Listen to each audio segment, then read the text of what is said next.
With all the hype the Topo Specter 3 is getting, I am sure you guys expected to see this review here. We've got the Topo Specter 3, the Asics Megablast, and the Asics Superblast 3 in for a review today. We're going to go ahead and set these down and talk through some specs of each one of these. We'll start off with the Specter because that's the new guy on the block. So all three of these shoes are within 1 ounce of each other. This comes in at 7.7 ounces. This is getting reported differently between 7.8 and 8.1 ounces. And then the Superblast is in at 8.4 ounces. So all of them very similar. They all have aliphatic TPU as their midsole foam, with the Superblast being the lone dual density option here, where we have the FF Leap foam and then the FF Blast Plus on the back. And they're all on the higher end of stack. While this is at 39, we have 45 and 46.5 millimeters of stack for the other two. Now, all three of these do also kind of fit into different places in a rotation, at least so far in what I'm looking at.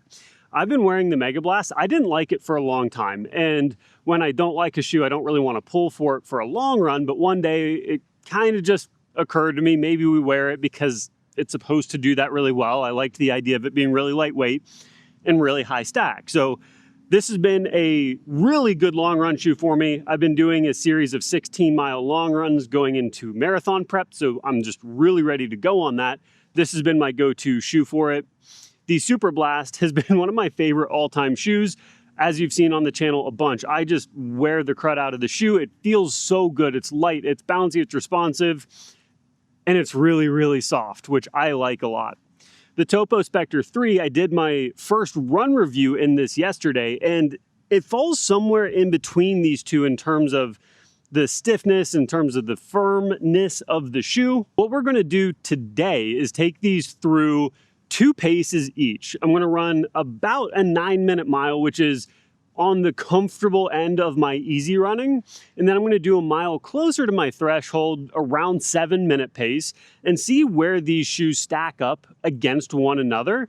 I've got some ideas on each one of them where I expect they're going to land, but I'm always just really intrigued how they feel as you're coming out of one shoe and into the next. So like the Megablast 6 versus Superblast video, I was surprised putting the Superblast on, like how much more I preferred it. Like I knew this is like one of my favorite shoes ever, but Megablast 6 felt good. So I said, surely it won't be dramatically different switching into this, and it was. So that's what I like highlighting here is what are the big differences as I'm coming out of one shoe and going into the next.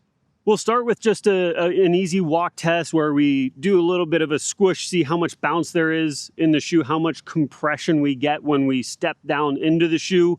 We'll walk a little bit and then get right into the running, and we'll debrief between each mile and then in between each shoe.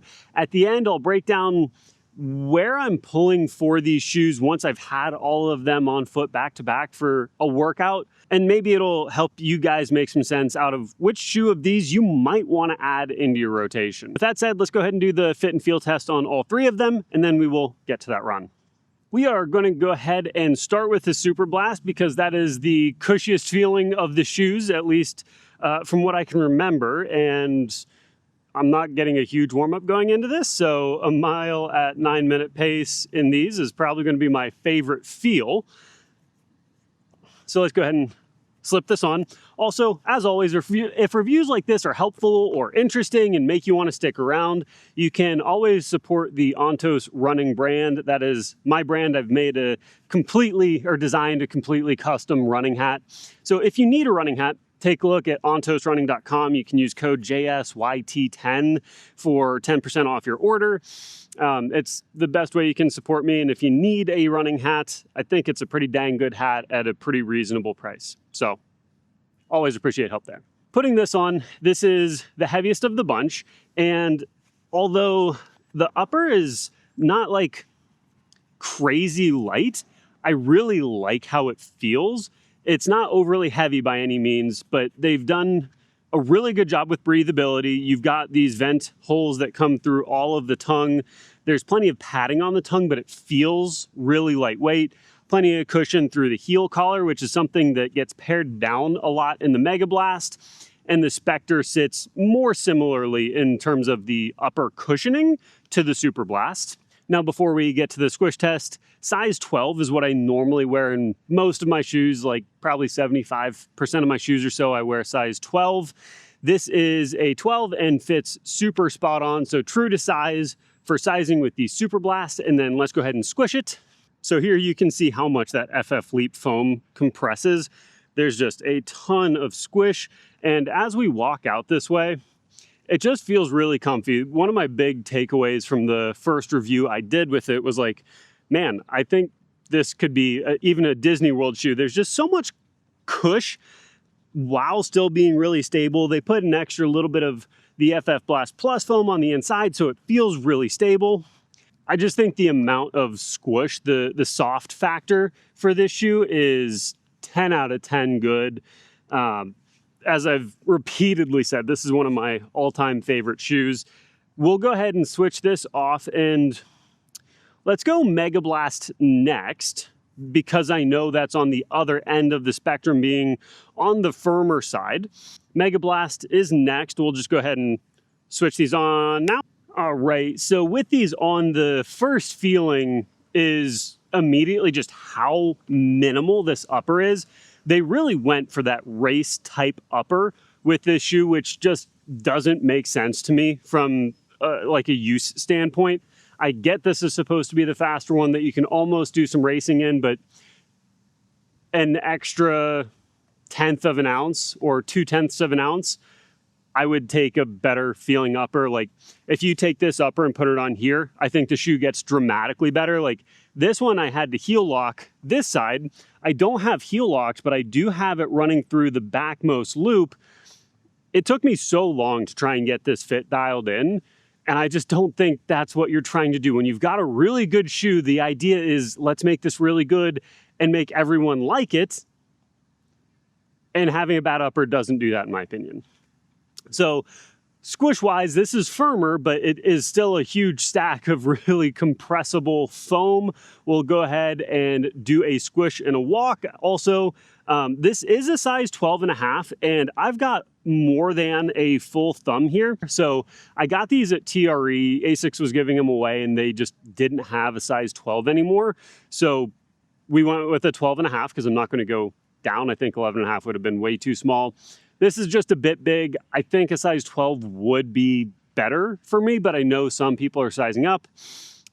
Size 12, true to size, is probably what I would recommend with this shoe though. So let's go ahead and squish. That's a very pretty view of this shoe, but you can see this did break in pretty nicely. So I think it softened up a little bit, and I really like the feel of the shoe now. The first, I don't know, man, maybe like 50 miles, I was not a huge fan of the shoe. This feels much more like a normal shoe, if you will. Like this is not one I want to go walk around Disney forever. That's not what it feels like it's supposed to do. This feels like it wants to go out and run fast. Also, I use this to see what you guys see.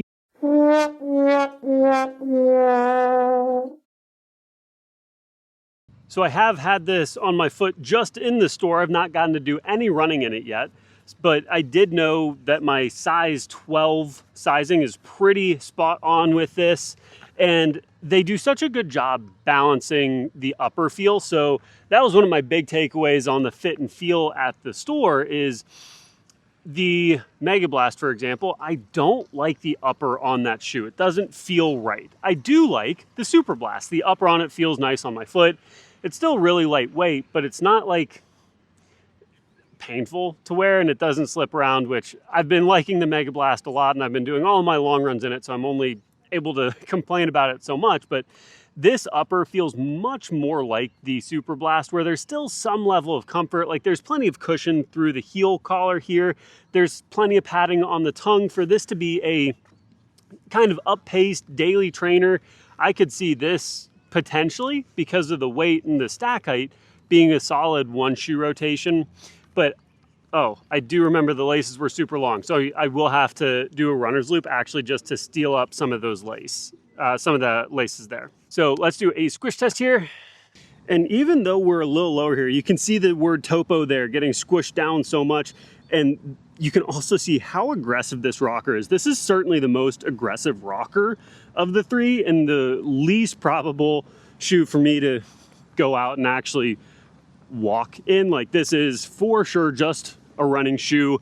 And really, based on my first run review, it felt like it was a shoe that wanted to run a little faster.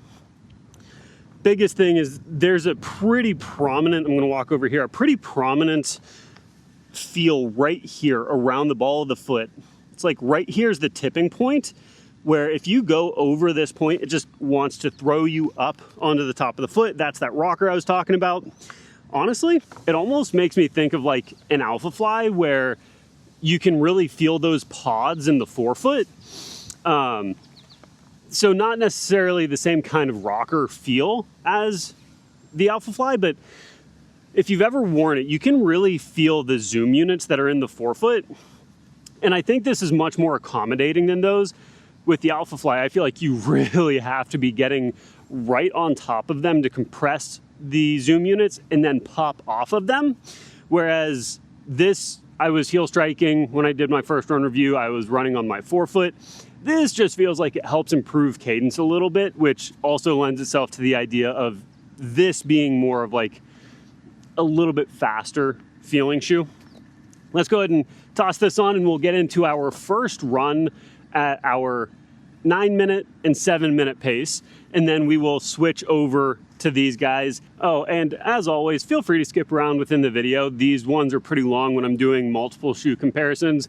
If you're just curious about different shoes or about the end, feel free to skip wherever it makes sense. I try and make the chapters pretty usable within this, so I go through and like kind of type all those out. But anyhow, back to what we were doing. All right, we have run number 1 in the Superblasts. Let's go ahead and get into the run here.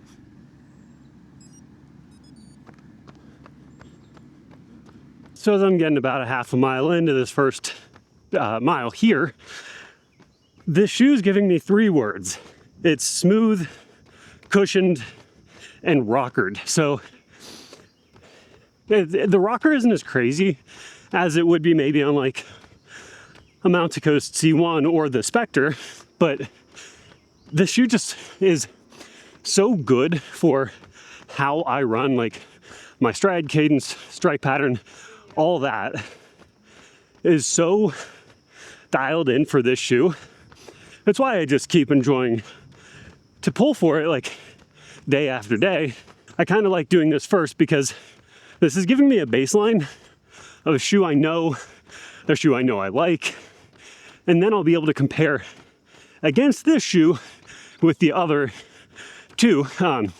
Obviously gotten a lot of miles in the Megablast as well, but I think all that just adds more useful context for the Specter.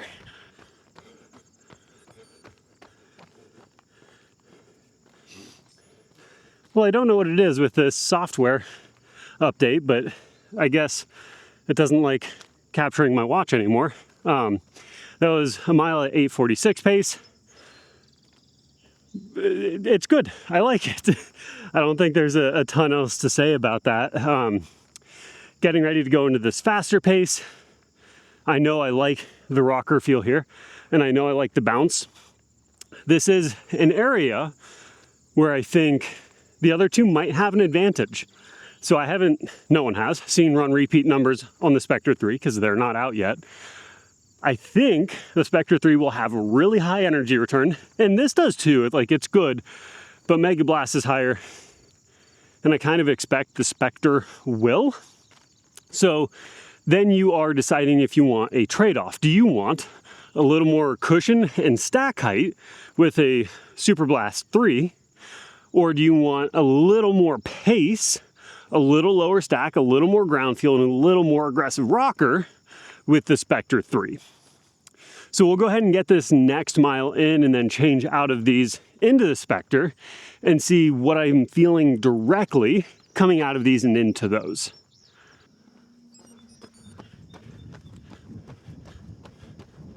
All right, so we are cruising dead on pace here.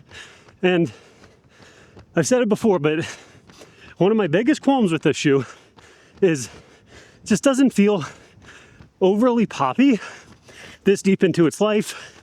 We're actually around 200 miles now in these, and the problem is they just don't keep the same amount of bounce. So cushion is still there, just bounce is not quite as high in these as they get up into the higher mileage portion of their life. We'll go ahead and finish this mile here and go to the next.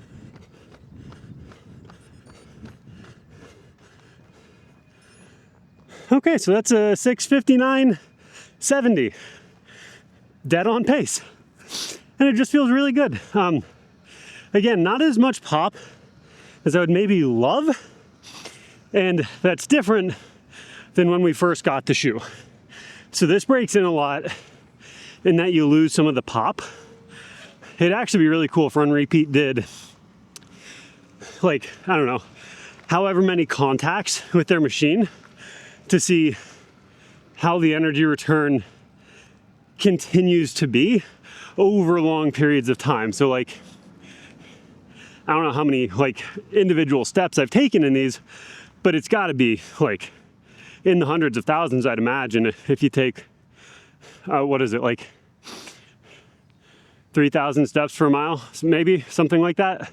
So if it did however many steps that would be with their energy return machine, or if they had another machine to do it, whatever the case is, it'd be really interesting to know how this holds up over extended periods of time. Okay, so we're gonna go ahead and switch out of the Superblasts into the Specters. So those are up next here. So taking one off, putting one on, and having one on each foot is interesting. This feels actually, the Superblast feels a little on the bulkier side, which I get it's a higher stack height, but just this feels lower profile, which is interesting. It's kind of a good thing in my opinion. And then when I did the first run review, I said I probably needed to tighten up the laces here through the midfoot so that it just feels a little more dialed in fit-wise. But we'll go ahead and finish that here and then get into the first run. I think both of these paces are going to feel pretty good. I didn't like it for what I would consider my really easy paces. Like if I'm running 10-minute miles, I'm not working really hard. That's going to be really easy zone 2 running down in the pretty low heart rate zones. I don't think based on that first review, that's where this is going to want to live, but like 8:30, 9-minute pace is where I'll do a lot of my running. Like if I'm by myself and just need to get a run in, that's where I'll usually end up falling. And then I think it's going to do really well at the 7-minute pace. What I noticed on the first run review is just how much the aggressive rocker in this helps, but we'll see how it feels coming out of this, because I do really like the rocker in the Superblast. Like it feels like it really suits my stride. I think the aggressive nature of this rocker is going to really suit towards people who are already striking midfoot and forefoot, but we'll have to find out here. Actually, before I even got into this, as I was just taking a couple of steps, I just kind of felt how much wiggle room I had in here. And coming out of the Superblast, I actually think I would prefer that little more snug fit over this. I think there's a lot of value in having wider toe box shoes. This just feels so-so with the space that we have up there. I do really like the feeling of this rocker actually now coming out of the Superblast. That is noteworthy in terms of how much rocker it is, but it also like feels like it compresses nicely as I'm taking each one of these like individual strides here. I can feel that little bump compress as I'm rolling up onto the toes or forefoot area, and it feels really interesting. So let's go ahead and get this first mile. We'll check in a moment.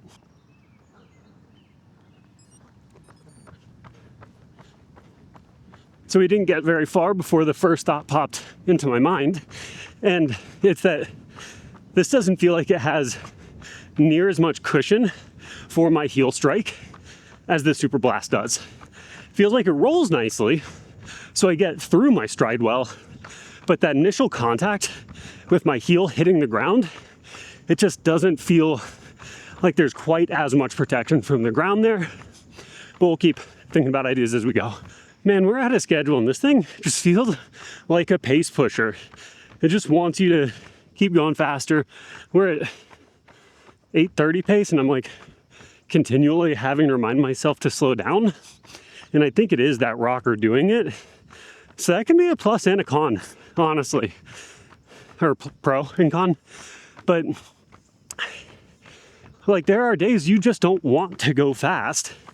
And that's what the Superblast does. While it might not be as peppy as this, but it's really good at going slow if you want to go slow as well. So they fill different categories, right? Like if you want to go fast, this is going to do it. But if you have a smaller rotation, like are you wanting something that will push you to go a little faster? Or are you wanting something that's like okay with doing a wider range of paces?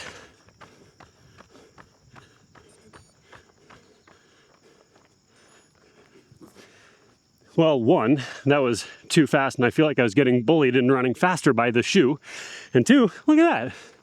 I don't know what setting I changed. Like I changed the frame rate and then went back to my normal frame rate, but it actually recorded the watch. So that's peachy. We like that.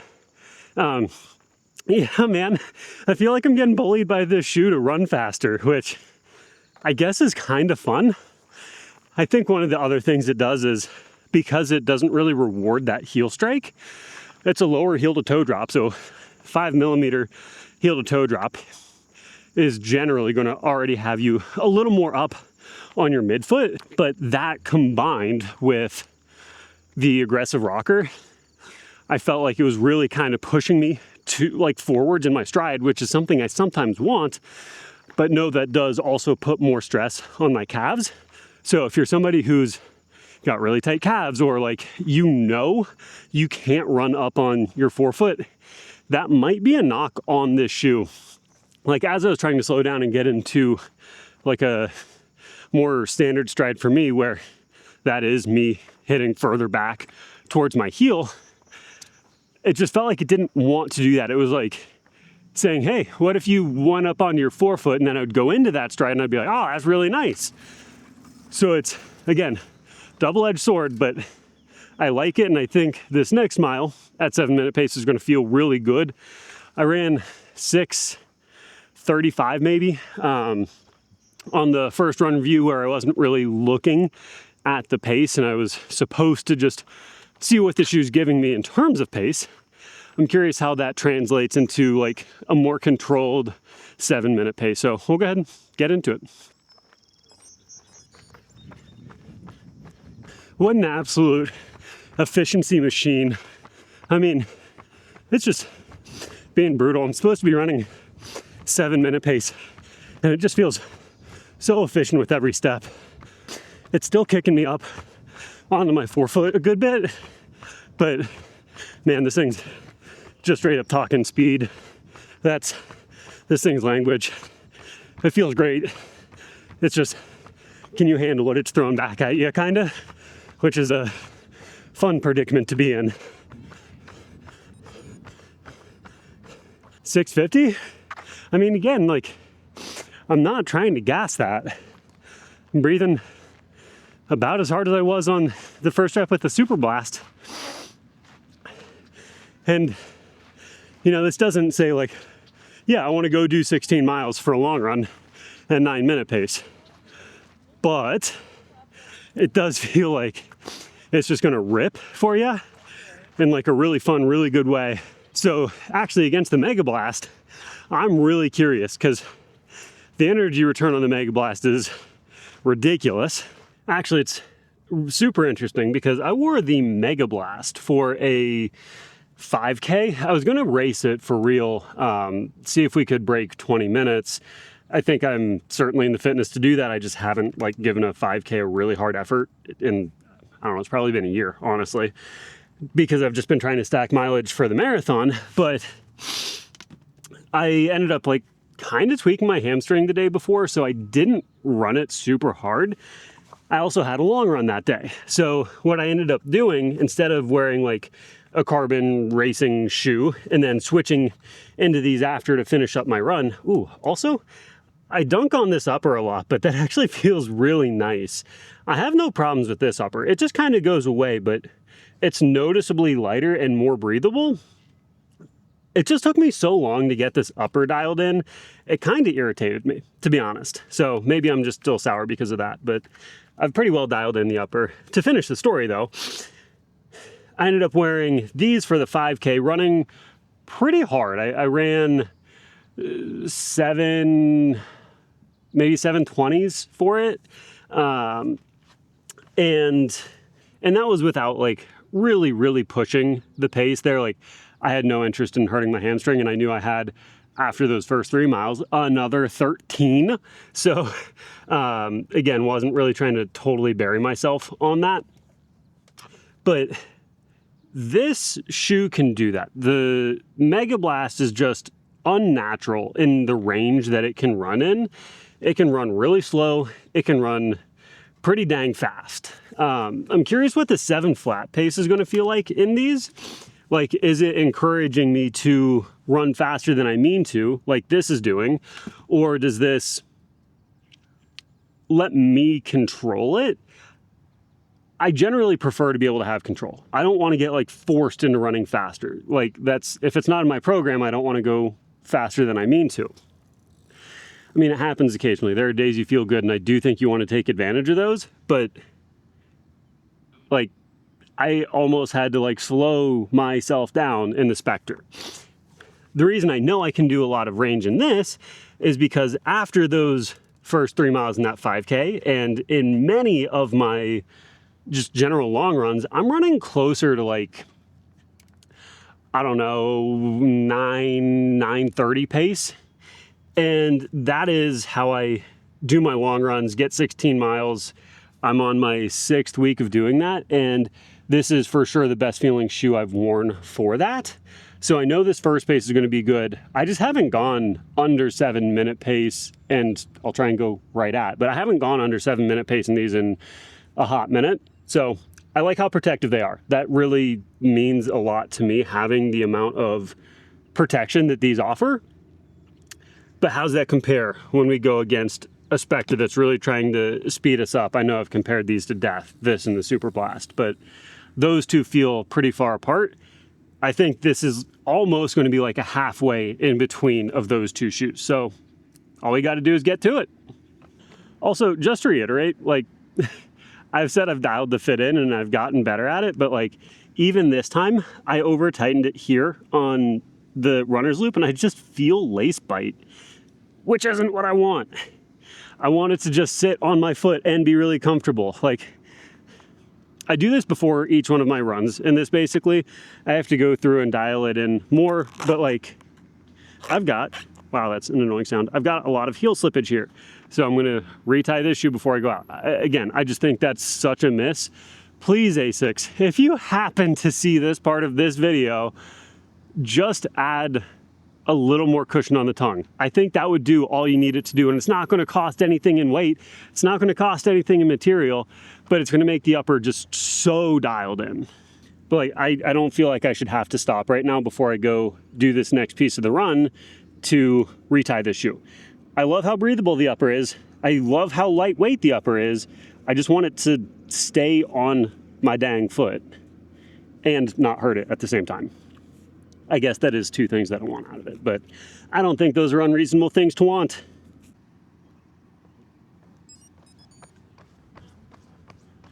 So also noticeably lightweight, and I think that's partially because of the upper, but this is not nearly as aggressive. It lets me settle right into this easy pace, can just trot along, very much in control of this first pace here. It does just feel a little chunkier underfoot, which a lot of times I want for protection's sake, but because I just ran really fast in those, that was fun. And this doesn't feel quite as, I don't know, encouraging, spurring on, whatever idea you want to use for that. With the least aggressive rocker of the three of these, this is for sure like the most willing to chill. We're averaging around our 9-minute pace, a little faster, but it just feels like it's going to do whatever I ask it to do. And I really, really like that. 846, right? What we were supposed to do. I mean, technically a little fast, but more in line with the Superblast. And this just feels like it gives me the keys where I can really choose to crank on it if I want. Like, I've run plenty fast in it before, but also, like, I didn't have to hit the brakes. It's not like I felt like I was slowing myself down. It just felt comfortable and smooth, which I like a lot. Least aggressive rocker of the bunch for sure. Feels adequately light compared to the others.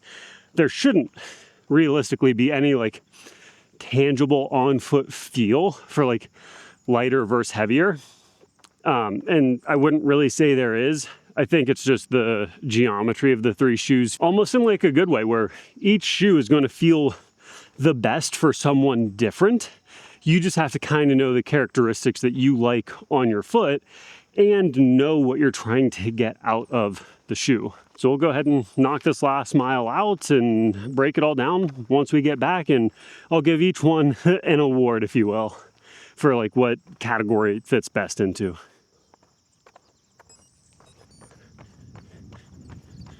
Started off a little hot there, so we reeled it back. We're hanging like right at 7-minute pace, but to that point, it feels like the more you put into this shoe, the more you get back out of it, which I think is really fun.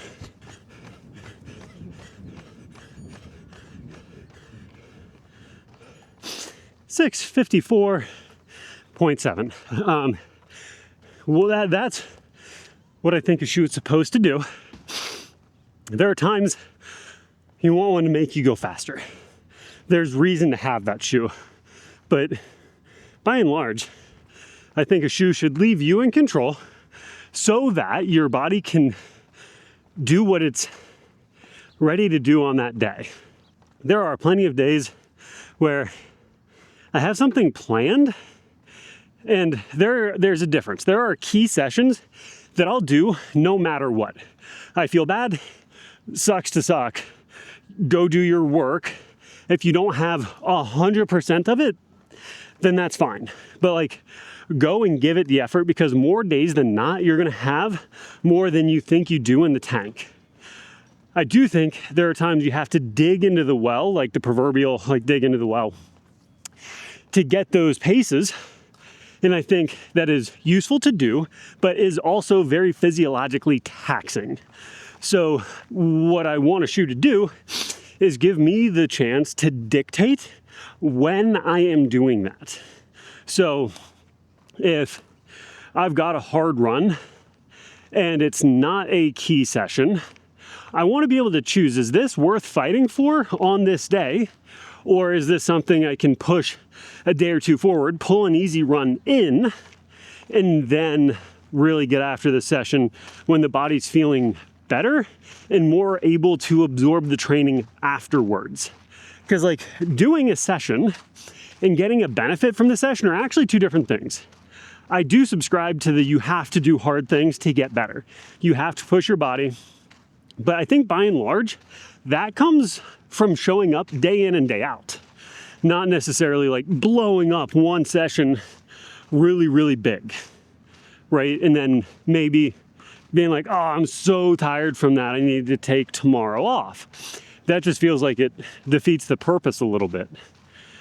So being able to control what you're getting out of a shoe gives you more opportunity to dictate your own training. And I think that's really important. Like me, I write my own training. I go based on feel. And I think it's an important skill to have. If you have a coach, that's obviously good. Like, there's 1,000,000% reason to have a coach. But even with a coach, you should be having these same conversations where like, you are deciding what days are worth pushing hard for. I think arbitrary days of the week just don't make any sense to really try and push for certain runs on certain days. There are times you have calendar constraints and such, and I understand that, but I think we need to be flexible. I think that means our shoes should be able to as well. And then when we know we're going to hit a key session, we get a shoe that's like, yeah, I'm jazzed to wear this. I know I'm going to go run fast in it. And so I'm going to. I'm going to go pull for that shoe. Let's go ahead and break down all the shoes over here, and we'll go ahead and tell you which ones get what award and why you might pick one shoe over the other two. All right, so let's talk awards. So we've got the Specter, the Superblast, and the Megablast. This is partially pulling from my own experience. This is partially pulling from what I felt today. The first one, Megablast, gets the long run shoe award. I'm going to call it the tank award. So it's a shoe that I know I can reliably go get 16 miles in it. And at the end of the run, it's still going to feel bouncy. It's still going to feel poppy, and it's going to give me a lot of protection from the ground. I know I'm going to leave that run feeling as good as I can possibly leave it from. The Topo Specter is getting the Assassin Award, the fast shoe that makes you really get in, get out, get the job done, and it feels very precise in that its goal is to make you go fast, and when you wear it, you're going to want to go fast. It does not feel very much like a daily shoe to me. It feels like it's just egging you on the whole time. And then the Superblast 3 gets the support shoe. So it's the shoe that's not a stability shoe, but you put it on when you want to go get an easy run that can maybe turn into a faster run as you go along. But this is your reliable daily wear. I don't want to wear the Megablast on a daily basis. It can do those easy paces really well. It gives you the control to do it. But the Superblast, you put it on and there's just a smile on your face. It's a shoe that you look forward to putting on that is fun to wear. And so it supports you in your running. It's the thing that gives you that extra little boost to get out there on days you might not want to, just because of how comfortable and fun and bouncy it is. Now, as always, we'll break this down against each other in value and rotation and who might want which shoe. And that initial awards thing may give an idea of where we're going with this. But in terms of value, $170 for a shoe that feels really good and makes you want to go run fast, I think has a place. I just thought it was going to be more of a daily wear shoe. And this isn't me giving up on it. I'm for sure going to go do some more runs in it. Like the first run review, I felt pretty good about it. And maybe it's because I was just comparing to other stuff and going fast as the intent for one of the 2 miles. But it's going to need more testing to see if it can really do that daily wear well. On the flip side of that, there are shoes that are much more than $170 that I think this feels better than. Like, between this and an Endorphin Pro, I might pick the Specter. I might have to do a comparison there just because Endorphin Pro is going to be $240. This is $170. That's a big disparity if it feels like the differences are pretty minimal. So that might be a review coming soon. Let me know in the comments if that's something you would want to see. Now, value for the Superblast, I will continue to scream this from the rooftops. It's my favorite shoe ever, for sure is. It's just so fun and willing to do stuff that it can do such a range of paces. It's absolutely worth the price tag to me, being the best shoe I've ever worn. Not everyone feels that way, but to me it just checks so many boxes so well that this is absolutely worth the value. And then specifically because I'm training for a marathon, I will say that the Megablast is worth the price. Now, again, it is a shoe that I was given at TRE, so it wasn't like given to me for reviews or anything like that, but it's a shoe where I would maybe buy it if I knew what I know now, like how good it is at long runs. It's a shoe that as my long runs get harder, I'm rotating through, so I'm doing an easy long run, I'm doing a long run with a workout, and I'm doing a long run on the trails, and just rotating between those three to keep variety up and not really get myself super locked into any paces yet, because the marathon's still 5 or 6 months out. But knowing what I know, as I need to do more of those long run workouts, there's no question I'm pulling for the Megablast for that. There's not another shoe in my rotation other than maybe a race shoe when I have like a really specific key session where I'm wearing a race shoe for the entire duration of the run. Otherwise, Megablast is going to be the daily go-to on that front. And so one of the things that I think is interesting is this does feel like it should sit in between these two shoes in terms of like where it fits in the world. Like as I'm just walking around and doing some easy putzing around, it feels like this should fit between the two shoes, just a little lower stack. But as we were getting into the running, this really just screamed like it was not between the two. This was saying, I am in a different category. I'm going to be going fast. And so who this shoe is for is the person that wants a non-plated workout shoe, in my eyes. I wonder if this would be as fast or faster than the Evo SL, than the Skechers Aero Razor, which are two shoes I've just really given a lot of praise to for how good they've felt. I think this is in the same conversation, or potentially even better, with more protection at the same time, which is why I like the Superblast. Is it can do a lot of stuff and is more protective than most shoes out there that are trying to be in the same category. So who the Superblast is for is somebody that wants a very soft and very highly cushioned shoe. So you can have firm and cushioned. So the Megablast is certainly on the more firm side of things. But if you want soft and bouncing and playful, that is the Superblast. If you want just that blue collar, hard working shoe that's not going to make you feel anything, it's just going to show up and get the job done, to me, that's the Megablast. It's going to leave you feeling as good as you can after a hard effort. And the person that likes the Megablast is the person that is just putting in that work, putting those miles in, and really needing to come back and be able to get their next run in the following day. So comparing the three together, I think you've got a really cool group of shoes, and it's cool to see that the shoes are just continuing to get better. So for the longest time, a $170 shoe would not be this good. This is such good midsole foam through here. It feels awesome. So that's what you're getting there. You're getting a lot of value out of the Specter. You're getting a lot of fun out of the Superblast, and you're getting just a ton of good, solid work out of the Megablast. If you have any questions on these three shoes, by all means, drop them down in the comments. I love responding to questions out there. If you've seen any of my other videos, you know I respond to every comment that gets put on the channel. I really pride myself in doing that and making sure I respond to everyone. If you want to see a comparison with the Specter against anything else, I know I've kind of beat to death the Superblast and Megablast, but if you want to see the Specter compared to other shoes, let me know. I'm more than happy to make reviews based on what you guys are seeing. So if I see a comment that says, do that versus the Endorphin Pro, and a bunch of people upvote it, then I'm for sure just going to get that checked off for you guys. It just gives me a little more assurance knowing that it's an interesting topic for people out there. And as always, we were wearing the Ontos running hat, and it did such a good job letting the heat out. It is humid as could be. The sweatband in here did its job. It kept the sweat off of my face. It just ended up coming to the brim and dropping out like it should. So if you need a running hat, by all means, that's the best way you can support me and support the channel, is check out ontosrunning.com and grab a hat or anything else that's on the site there. With that said, I hope you guys all go do something good for your bodies today. We'll see you in the next one. Bye.